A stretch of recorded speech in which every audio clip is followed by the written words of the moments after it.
Hi, everyone, and welcome to our webcast today. Michelle Rasmussen will be talking about visualization tools for Civil 3D users. So, Michelle, the floor is yours. Thank you, Corinne. So, many of you have been using Civil 3D for quite some time, and some of you are somewhat new to the software. One thing that people don't realize, whether you're new to it or have been using it for a long time, is that all of the tools that are in AutoCAD are available to you inside of Civil 3D. So we're going to be talking about both some Civil 3D tools and some AutoCAD tools, all of which are available to you, and I'll teach you how to find those. What we're going to be talking about today comes to you from the AutoCAD Civil 3D 2016 grading book. In Chapter 8, we specifically talk about visualization, and there's a lot of information to go over. However, we're not going to have time to go through everything in that chapter, but I want to give you at least an introduction to visualization in Civil 3D. So a couple of the things that we'll be highlighting today are basically controlling how elements are displayed by using visual styles. That's an AutoCAD command. Also navigating the drawing. Many of you are used to just using 2 dimensions, even though Civil 3D is a 3D software. And so we're going to take you out of that 2D plan view and show you how to visualize everything with 3D, looking at different views. And then we'll learn how to apply materials to both your Civil 3D objects and any other objects that you might use, such as buildings or you can do it by layer, you can do it by object, and we'll take a look at both of those. And then last but not least, we'll actually create a rendering. Because the rendering takes so long, I'm just going to do a partial rendering, or basically just a window that I'm going to render so that you can see how it looks. But know that, if you want to do a full rendering, you do have that capability, and I'll show you where those tools are. All right, so like I said, all the tools that are available to you in AutoCAD are available to you in Civil 3D. And when we're talking about 3D modeling, there is specifically a 3D modeling workspace that you'll utilize to do all that modeling. And there are a number of different tabs available. You can see right here in my screen, I have a Home tab, a Solid tab, a Surface tab. And all of these different tabs will actually help you do some 3D modeling. One thing I want to point out, though, the Surface tab is not to be used on your Civil 3D surfaces. These are 3D model surfaces, such as, a shell of a building or something like that, that kind of surface. It's not a Civil 3D surface or a ground surface, and so you want to make sure you use separate tools for each of those types of surfaces that you'll run into. Next thing we'll be looking at are our 3D viewing tools. In the Visualize tab of that 3D modeling workspace, you'll be able to change your views.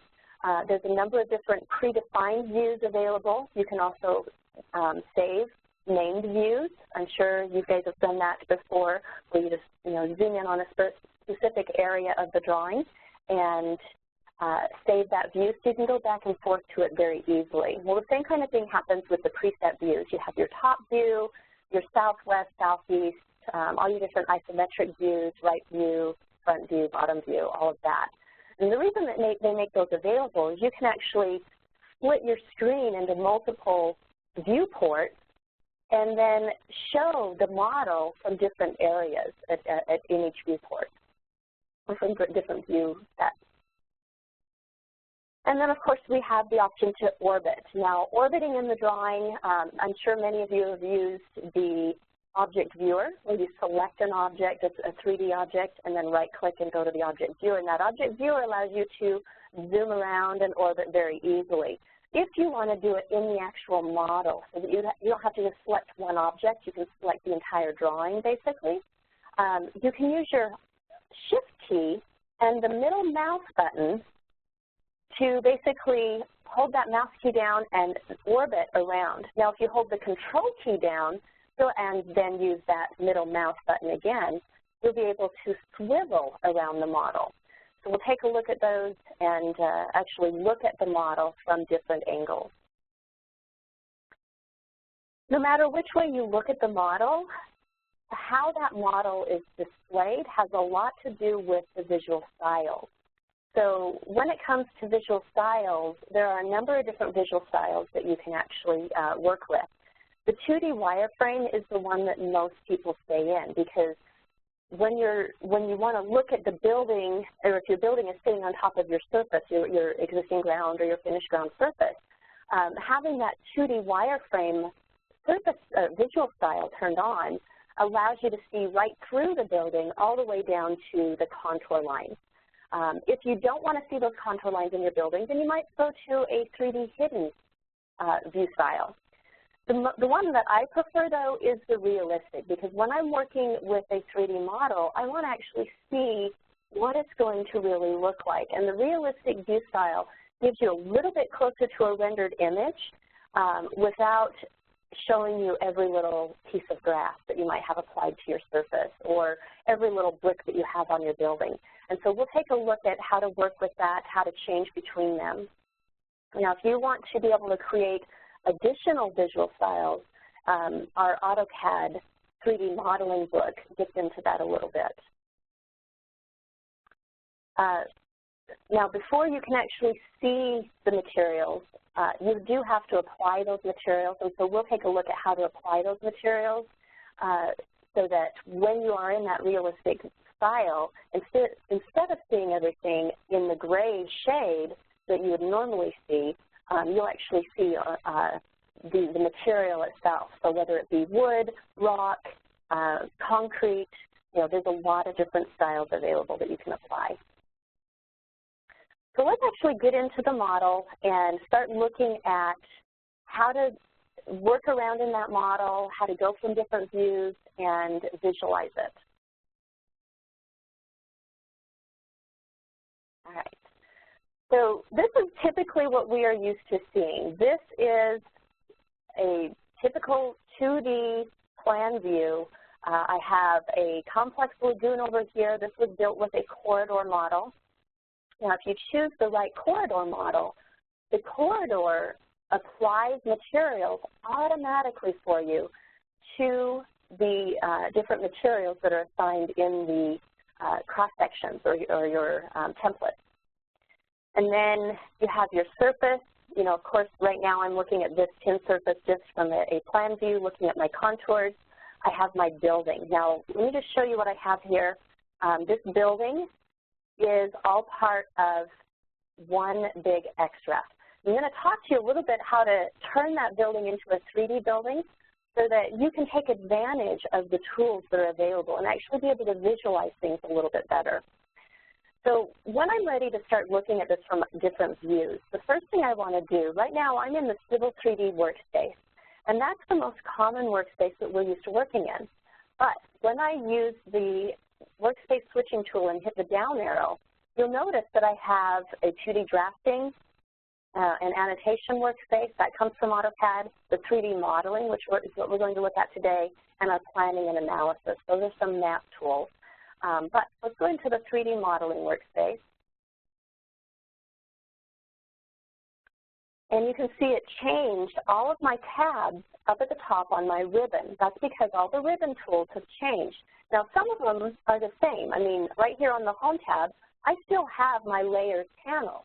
But something that I didn't have before is this modeling panel that allows me to draw boxes, extrude items, I can smooth out an object, I can do some editing of different solids, I can actually put things together, subtract things from each other to really make everything look just right. But like I said, we've got these different tabs. The Surface tab is not to be used for your Civil 3D surfaces. I can't stress that enough. You can really do some damage if you're not careful, if you don't know what you're doing with those, okay? But the one that we're going to use the most today is our Visualize tab. This tab allows me to visualize my model in different ways. Now, remember I talked about some saved views. Here I have on my view panel my building view, which is basically taking me to building 1, and then maybe I want to go to building 2. And so these are some saved views, but some preset views are available below all of my pre-saved views. So here's my preset. These come default with the software, all of these grade ones. And I can go back to a top view very quickly and easily. It's going to zoom me out to the extent of my model. I can also take a look at it from the left view. That's going to show me what that ground is doing on the left-hand side. So you can change very easily by using these drop-downs. If you want to see what you're doing a little better as you're going through, you may even want to use the view cube. The view cube is a great cue to help you know exactly where you are. So it always shows you where north is and south, and I can go to that southwest isometric view by clicking on the corner of it, and in just a moment it'll redisplay everything. Okay, so you can see here, here's my pond model or my lagoon, and there's a alignment here. But when I try to look for my building, I really can't see it very well. And sometimes this view cube even gets lost in the triangulation of your surface. So it's always nice to be able to go right back to that Visualize tab, View panel, and go back to a top view from there. So that's some basic information on how to work with your views. If I wanted to orbit, again, I'm just going to hold the Shift key down, hit the center mouse button, and hold it down.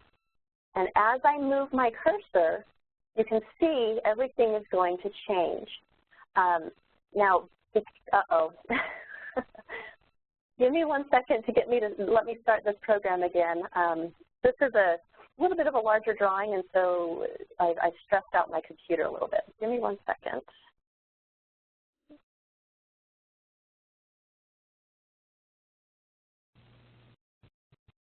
All right, so sorry about that. My computer decided to, or my software decided to crash as I was orbiting. But one thing I wanted to show you as I was in here is I have my building, but it's just a plan view right now. And I want to actually see that building in a little bit more in depth so that I can see, once I have the height of the building in there, is it going to look okay next to this parking lot? Because my parking lot, it comes up at a second floor elevation of the building, and then we're going to have to actually put in some ramps to get to the front doors on this project. And so I want to show you how I get around working with that. Now, one thing I want you to notice is that building is all part of an XREF. Now, I can go in and, open up that drawing and copy and paste that footprint into here. But an even faster way to work with that is actually to go into the Civil 3D Workspace. And I kind of cheat a little bit. Not cheat, I just try to work smarter most of the time. And I will go into the Home tab, Create Design panel, and select the option to create a feature line from Object. And you know that you can always do that from an XREF. And so I'm going to select XREF from my command line, and that will allow me to grab any of the line work from my XREF. So I'm going to grab that building footprint and hit Enter. Now, it doesn't really matter what elevations I assign it because I can modify those, but I am going to assign it elevations from the existing ground without including intermediate grade breaks. Because really I want that building to be at a specific elevation where they're going to, maybe start the basement, if there's a basement in the building, or where that building elevation is for the first floor, depending on what you have going on. I'm going to go in and select that. By selecting that feature line, it's automatically bringing up the feature line ribbon. So I'm going to click on the elevation editor and flatten those elevations at a constant elevation. Now I can go in and set the elevation at a specific elevation. I think 175 looks pretty good. So now before I actually go and extrude that to give it some height, you cannot extrude a feature line. So I do need to explode that. This is the only time that I would ever recommend exploding an item. I typically do not recommend exploding it, but again, this wasn't meant to be a Civil 3D feature. It's really meant to be an architectural feature because it's a building. So now that I have that footprint in my drawing, I'm going to go back to my 3D modeling workspace. And on that Home tab, I'm going to use the Extrude option to create a 3D model of that building. So I'm going to select that, hit the Enter key, and then tell it the height of the building. So maybe I have a building that's 60 feet high. I'll just type that in. And you can see it doesn't look any different. I mean, the view style that I have set up right now, again, is still a 2D wireframe view style. If I want to see that a little bit differently, I can change the view style, maybe to a 3D hidden view style, and then that building is going to hide my contours, okay? Or if I go ahead and use the view cube to look at that from a southwest isometric view, and then zoom in, you can see how quick and easy it was for me to get that building actually in my model, okay? And of course, if I want to see materials and stuff, I may even want to go, instead of a hidden view, maybe to a realistic view. And then any materials that are assigned can be utilized. I don't know if you can tell, but my corridor model actually has asphalt assigned here in the middle. So it's a little bit of a different gray than the rest of the ground. And over here on this corridor model for my pond, this outer extension of the lip of the pond is a grass area. And so those corridor models, if you use the right style of corridor, it will actually create those materials and assign those materials for you. But we need to worry about something here. We've got our existing ground, and it's overrunning our future ground, which is our corridor. So I want to move over to another drawing. We're still going to have the same issue, but I want to talk to you a little bit about how to accommodate that and take care of that. So let's go back over to our PowerPoint, and we'll talk a little bit about it, and then I'll come back in and show it to you. All right. So now we've taken a look at how to view it, how to change the visual style so that we can see things a little bit differently. And now let's start talking about working with the materials, and then we'll look at how to accommodate the corridor above and beyond any surfaces that are overriding it or sitting over top of it. And it's not just a display issue that we'll be talking about. We'll start with materials. So when it comes to civil 3D objects, such as your surface or your corridor, like I said, your corridor is going to automatically get things if you use the right style. Well, when you go into your surface properties, you notice that there is a render option, render material, and as long as you set that render material, when you're looking at the model from a 3D view and you have that realistic visual style selected, you'll be able to actually see that there is short grass assigned to it. So we'll go in and we'll do that. Now the other thing that you can do is actually use your material browser. The material browser is an AutoCAD tool, and that's going to allow you to either drag and drop materials from the browser or assign materials according to a layer. So let's go in and take a look at that.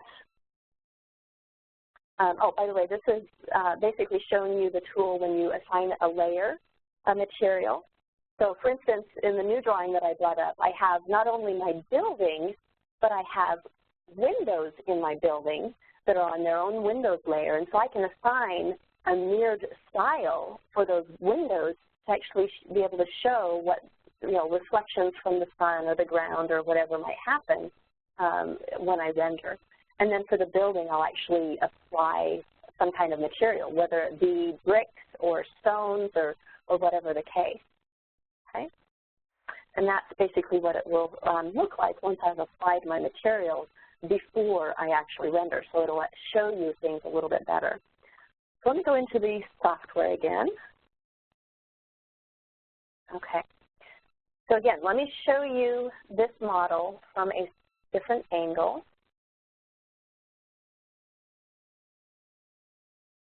All right. So that's looking pretty good. I've got a little bit of a different pond here. This is a little bit less complex pond than the lagoon that I showed in the last model. But you can see my corridor model and my surface is kind of going over top of that model, so we're going to look at working with that. Before we go there, though, I'm going to change this to a realistic view style. All right, that's looking good. You can see my parking lot is coming in at a higher elevation than the bottom of the building. Again, we're going to have people walk into the second level rather than the bottom level of the building. And I need to assign some style. So first off, I'm going to start with my surface. I'm going to select my surface. On the surface ribbon, I'll go to the Modify panel and choose Surface Properties. All right, so right now the render material is set to by layer. That is the default. So I'm going to come in here and change it. Now all of these materials, they have to be applied to the model or to the drawing before they'll actually show up as options. By default, when you're working with surfaces and corridors, some materials will come into the software automatically. But to add more, I'm going to show you how to do that with the material browser. But I'm going to choose my short grass, maybe make it look like it's manicured grass everywhere, and I'll click OK. And so now I'll hit Escape to let go of that, and you can see that my ground has turned to this grassy material. When I zoom in, the closer I zoom in, the more and more it looks like grass, or maybe a little too pixelated if I get too close. But my building is still just a very generic black material, so I want to change that. And to do that, I do need to be in the 3D modeling workspace. I'll go to the Visualize tab, and on the Visualize tab, I'm going to pull up my Materials browser. On the Materials panel, I'll click Material Browser. That's going to bring up a new palette, and these are all of the materials that are already loaded into my model. You can see they're the same materials that we saw in that drop-down when I was changing it for the surface, right? Let me just expand this a little bit. Whoops, where did you go? Oh, don't disappear. Let me turn it off and on again and see if we can bring it back.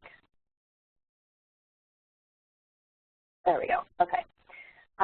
So basically, I'm just trying to reorganize this a little bit so you can see all of the materials I have available. If I need additional materials, down here I have additional materials. These are some materials that ship with the software. You can create your own materials and add those. But I want to basically bring in, let's see, maybe I want some cherry wood. So if I just grab that and drop it, I can actually add it to my model. In fact, there, I've added it to that building, and so that building is now created with a American cherry wood flooring, which I probably don't want, but that's one way to add style or materials to your model. Now another way is to, on the Visualize tab, expand materials and tell it to attach things by layer. So I'll just click on the Attach by Layer, and it's going to bring up another dialog box when it catches up with me. There it is. All right, so it's listing all of my layers. I'm going to just alphabetize them so that we see the architectural layers at the top. So I can change these buildings into any of these materials that are already preloaded. So you can see here are all my materials. I do have some Riverstone material, so I'm just going to left-click on that Riverstone and drag it over to my layer side and drop it on my building layer. And then I can do the same thing for my mirrored. I want a mirrored window, so I'm going to grab that mirror and drag it and drop it over my window, building windows, okay? If you can't see the entire layer name, you can always just drag that. It's just like Excel, so you can see the entire layer name. So now that I have those building layers and the window layers set up, I simply click OK, and it's going to apply those automatically. And it overrode what I had already had in there, you can see, since this building changed. But let me just zoom in on this now, and you can see it as I get closer that those are indeed river stones on that building, okay? So that's how you make it look good, add some buildings in there quickly. I mean, that didn't take us very long. You know, you spend 30 minutes getting your buildings extruded, maybe throw some windows in there, whatever you need to do, and you can show things a little bit better. All you need is the shell, right? I mean, we're focused on the outside being civil engineers. But the next thing I want to do is, you know, I really don't like the way this overall surface, my finished ground surface, is covering up the materials of my corridor model. And so to fix that, one thing I need to do is that first off, I need to have a surface for my corridor, which I'll just show you really quick. I do. If I can grab the right one, there we go. So I'm just going to select that. And I selected the surface actually, so you can see that that is actually the corridor surface.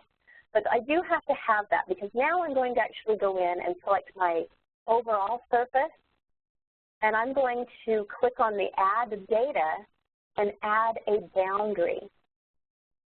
And the one I'm going to add is going to be a hide boundary. Let's see, so this is going to be Ascent Place. And that looks good, so I'm going to click OK. Now, before I just go grab something for that boundary, I'm going to tell it this is a surface that I'm grabbing.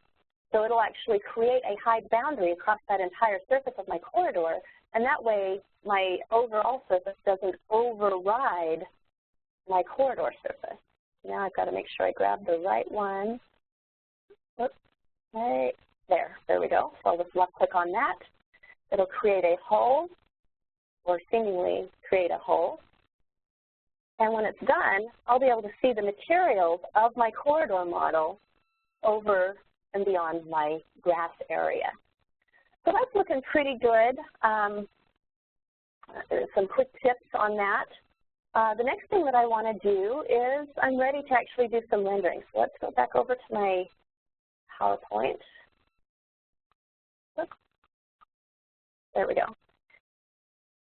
All right, so before I go and do rendering though, I probably want to have shadows turned on. Shadows can be created by adding sun to the drawing, telling it where in the world you are, setting the time of day, what time of year it is. Those will all apply different shadows to your model. And you can also define other light sources. So again, we're going to do this on the Visualize tab. And on the Visualize tab, we'll go and set the sun status.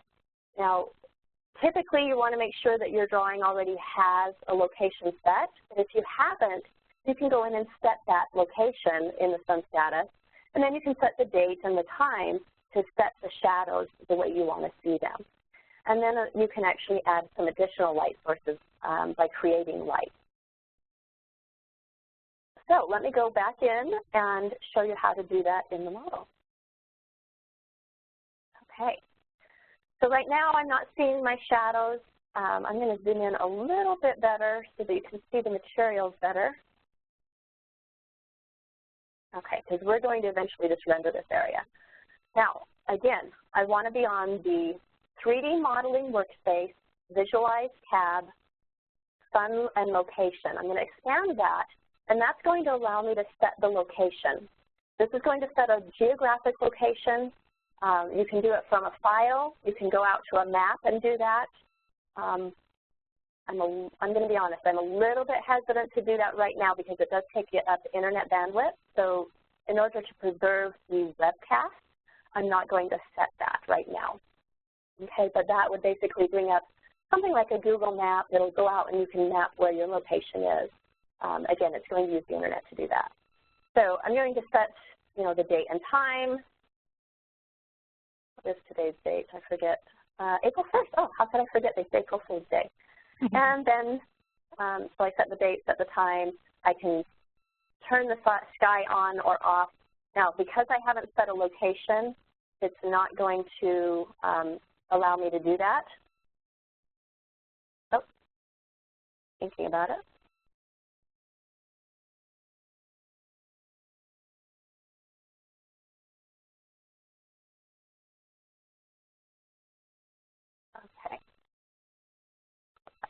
All right, but I can go in and add some light. So maybe I've got some light poles, and of course I'd want to add these blocks in here, but I haven't yet. So I'm just going to create a light at a point, and you can see where my cursor is. It's going to go ahead and add some light. So maybe we'll do it right off of the building. We'll just add a light right here on that face. And then I can set, I can name it, I can set the intensity, I can turn shadows on, you know, whatever I want to do there. I think 1 is a good setting for that. We'll just go ahead and hit enter through that. And you can see that by adding that, that light is going to stay there. But now I'm ready to actually render. So I'll zoom out just a hair. And on the Visualize tab, I'm going to set on the render panel, I'm going to set the type of render I want. Do I want a low render, a medium render, a high render? Do I want just a quick one, a coffee break? Basically, it renders for about 10 minutes. A lunch render is going to render for about 60 minutes. The longer you allow the drawing to render, the more precise or more realistic it's going to look. And of course, you can use an overnight render. If you use any of these, you know, like the overnight render, one thing I would recommend is rather than just clicking render right here on your computer, is render it in the cloud. Allow those cloud computers to do the work while you continue working on something else. Now, if you're going to just render this at the end of the day and you want to come back in the morning and hope that your computer didn't reset itself or restart or something, you can do that. But by rendering in the cloud, it's going to create a view out in the cloud, and it'll sit and render it with all these other computers' resources rather than yours. So I'm going to just render a region instead of the entire drawing, because otherwise we would be here all day, or we could be here all day. So I'm going to click Render Region. Okay, we're just going to ignore that. I'm going to continue, and it's going to ask me to set up a window. So I'm going to grab a window. All I'm doing is left-clicking and dragging, and then I'm going to left-click to set the other side of that window. And in a moment, you'll be able to see it start to render. Now again, it's going to go over this a few times, and when I'm happy with it, I can hit Escape to tell it I'm done rendering. Now you can see where I put that light, it's a little bit brighter right there, and then it gets darker as you get further away from that light. So while that goes and does that, Corrine, we could probably open it up to questions if you'd like. Okay, wonderful. I'm just about to send a note here to see if anyone had any questions, and I will check. So if you have questions for Michelle, please do put them in the chat window or the Q&A window here in WebEx. And I'm just trying to have a look here. Okay, so I do have one here for you, Michelle. Joe is asking, how could you add materials if your parking lot is created using feature lines? Great question. So one thing I would do is if I want to add materials for a parking lot is I would keep that parking lot a separate surface. So, and that's easy. If you're creating the parking lot out of feature lines, you have your feature line that represents the edge of asphalt, and you create your surface for that asphalt and apply a material to that. And then you would have feature lines that represent your curb and gutter. You can create a surface for your curb and gutter and apply your material, a concrete material to that. So great question. Great. Thank you, Joe. Thank you, Michelle. I don't see any others currently right now, Michelle. Okay. Well, this went a lot faster than I expected it. Maybe I'll go ahead and try to. There is one more if you have time. Actually, well, I'll go ahead and try to apply that the project location so that they can actually see the daylight, shadows, and things. I just didn't want to crash the WebEx in the middle of everything. So I'm going to go ahead and click on, by the way, I'm on the Visualize tab, the sun and location. I'm expanding that, and I'll set the location from a map. And it's going to say, well, do you want to go out and use these online tools? Yes, I do. And in a second, it'll actually pull up a map. And this map is connected to the Internet. It's going to go out and look for a geographic location. You can see there's locations all over the world. And so I'll just zoom in, pan around, and look for my location. And I'll just pick a quick location somewhere in California.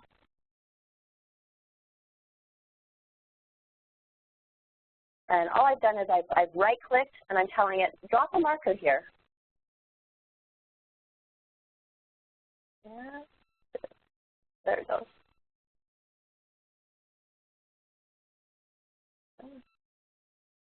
And you can see the WebEx and the mapping options are kind of interfering with each other, so sorry about that. Topic. Things were taken. No, it's not going to let me see my buttons down here. I want to go to the next, and it's not registering. So I apologize, I'm not able to show that. I kind of expected that to happen. So we'll just close that. All right. Exposure. All right, let's zoom in maybe on a different area here.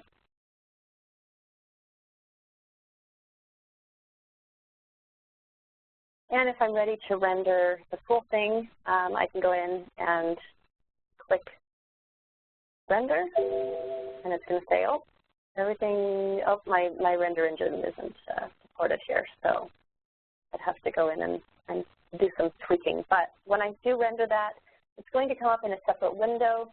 It's going to sit here and go over this multiple times. I don't remember which one I even said. I said a medium, so it won't be too long, but you can actually see it start to pixelate inside that window, and it'll keep going over it and over it and over it until a nice picture shows up. So, are there other questions? There are several, yes. Oh, good. You want me to go through them here? Yeah. Okay, so maybe we go back to the first one. Joe had a bit of a follow-up question as to when you answered how could you add materials if your parking lot is created using feature lines. He asked if you could paste those together, those being the surfaces. Yeah, so what I would typically do is I would create, if I want to see the materials and I'm just using feature lines for my surfaces, I will create a surface for each material. But then I would want an overall finished ground for staking out. So I'll create a whole new surface and then paste those other surfaces into it in the correct order so that, let's say I've got my curb and gutter, and then I want my asphalt to come on top of that curb and gutter, just in case it's triangulating in between there. And that way, you know, the asphalt surface actually overrides anything that might be mistaken on that inside of that curb and gutter. So yes, you create a separate surface altogether for your overall finished ground, and you paste all of those surfaces in the correct order. And that way it keeps them separate, allows you to do one finished ground for your stakeout, but have those materials assigned. So hopefully that's clear enough. Okay, great. Thanks, Michelle. Tom was wondering why not just use copy to import the polyline, then assign a finished floor elevation before extruding instead of feature line, then explode? You know, I wasn't aware of the end copy command, so that one is new to me. So thank you for sharing that. And it was Tom, I think? It was Tom, yeah. Yeah, so thank you, Tom. I didn't, that's a new command for me. Okay, there we go. We all learned something new. That's right. Jonathan here said he missed the part where you exploded the feature line from the building. So he's asking, after you exploded it, it became a polyline, and then you extruded it at a certain height, right? That's correct. Okay. And that gave it, that basically took a 2D polyline and created a solid out of it, and that became my building. Oh, sorry. Oh, okay, sorry. Thank you for answering that. Tom was correcting me. It's N copy, not copy, when I was reading the other question. You probably knew that. I probably thought it was a typo. Sorry about that, Tom. Thank you. Someone else is asking, Tony's asking if it would help with processing if you turned off the display of the surface triangles. Does that make any difference? Yeah, so when you're working with processing, the less you have turned on, the faster it's going to process, but you can lose some details the more you turn off too. So that's why I highly recommend doing a render in the cloud so that you don't have to worry about your processor being overloaded. You can load all that information up into the cloud, and that will, you can process it up there.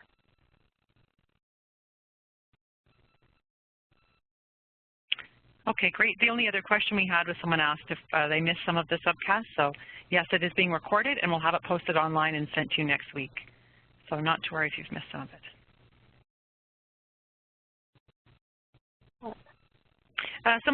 Joe again is asking a quick question here before we move on. He just wanted to know what specs would your computer need to do the rendering like you did today.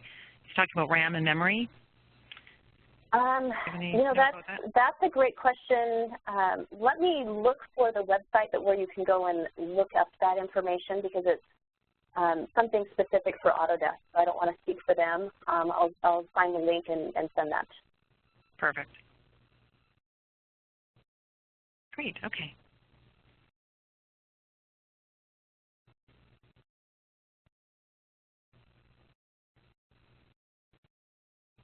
Okay, so that's all I have today. If we don't have any more questions, I just want to thank everyone for joining us and being patient through the crash of the software, but I always enjoy doing these, so definitely send us your feedback and let us know what you want to see next.